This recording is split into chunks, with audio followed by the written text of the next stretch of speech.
ನಿತ್ಯ ಅವರು ಯಾರಿಗೂ ಅವಾಜ್ ಆಗ್ತಾವ್ರೆ. ಎಲ್ಲರಿಗೂ ನಮಸ್ಕಾರ, ನಾನು ನಿಮ್ಮ ಪ್ರೀತಿಯ ಸುನಿಲ್. ನನ್ನ ಇನ್ಸ್ಟಾಗ್ರಾಮ್ ಮೊದಲನೇ ವ್ಲಾಗ್ಗೆ ಎಲ್ಲರಿಗೂ ಸ್ವಾಗತಂ ಸುಸ್ವಾಗತಂ. ಈ ವ್ಲಾಗ್ನ ಯಾಕೆ ಮಾಡ್ತಾ ಇದೀನಿ ಗೊತ್ತಾ? ಯಾಕೆ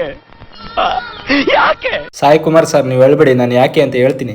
ಯಾಕೆ ಅಂದ್ರೆ ನನ್ನ ಜೊತೆ ವಿಡಿಯೋ ಮಾಡೋ ನಮ್ಮ ಮಂಜಣ್ಣ ಅವರ ದೊಡ್ಡ ಮಗಳು ನಿತ್ಯ ಅವರು ಒಂದು ಬಿಸ್ನೆಸ್ ಸ್ಟಾರ್ಟ್ ಮಾಡಿದ್ರೆ ಅದನ್ನೇ ಹೇಳೋಣ ಅಂತ. ಆ ಬಿಸ್ನೆಸ್ ಯಾವ್ದಪ್ಪ ಅಂತಂದ್ರೆ ಫ್ರೂಟ್ಗಳು ಮತ್ತೆ ಮಜ್ಜಿಗೆ ಮಾರೋಂಥದ್ದು. ಹೊಟ್ಟೆ ತುಂಬಾ ಮಜ್ಜಿಗೆ ಕುಡ್ಕೊಂಡು ಫ್ರೀಯಾಗಿ ಹಣ್ಣುಗಳು ತಿನ್ಕೊಂಡು ಹೋಗೋದ ಅನ್ಬಿಟ್ಟು ಬೇಗ ಬೇಗ ರೆಡಿಯಾಗಿ ಮನೆಯಿಂದ ಬಂದ್ಬಿಟ್ಟೆ.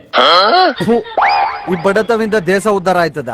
ಬೇಸಿಗೆ ಕಾಲ ಇರೋದ್ರಿಂದ ಮಜ್ಜಿಗೆ ಕುಡಿದ್ರೆ ದೇಹಕ್ಕೆ ತಂಪು, ಹಣ್ಣುಗಳು ತಿಂದ್ರೆ ದೇಹಕ್ಕೆ ಒಳ್ಳೆಯದು ಅಂತ ಈ ಬಿಸ್ನೆಸ್ ನ ಸ್ಟಾರ್ಟ್ ಮಾಡಿದ್ದಾರೆ. ಸೋಮವಾರದಿಂದ ಶುಕ್ರವಾರವರೆಗೂ ಕಾಲೇಜ್ಗೆ ಹೋಗ್ತಾರೆ, ಶನಿವಾರ ಭಾನುವಾರ ರಜೆ ಇರೋದ್ರಿಂದ ಈ ಬಿಸ್ನೆಸ್ ಮಾಡ್ತಾರೆ. ಲೊಕೇಶನ್ ಎಲ್ಲಿ ಬರುತ್ತೆ ಅಂತ ಅವ್ರ ಹತ್ರನೇ ಕೇಳೋಣ.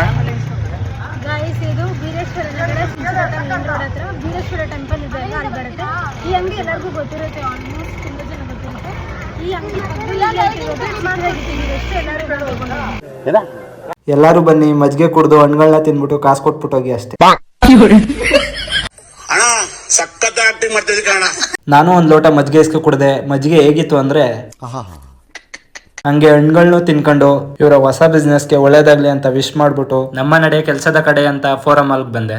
ಆಯ್ತು, ಆಮೇಲೆ ಏನೂ ಇಲ್ಲ ರಂಗಣ್ಣ, ಸಮಾಧಾನ. ನನ್ನ ಇನ್ಸ್ಟಾಗ್ರಾಮ್ ಮೊದಲನೇ ವ್ಲಾಗ್ ಹೇಗಿತ್ತು ಅಂತ ಕಮೆಂಟ್ ಮಾಡಿ. ಮತ್ತೆ ಮುಂದಿನ ವಿಡಿಯೋದಲ್ಲಿ ಸಿಗೋಣ. ಅಲ್ಲಿವರೆಗೂ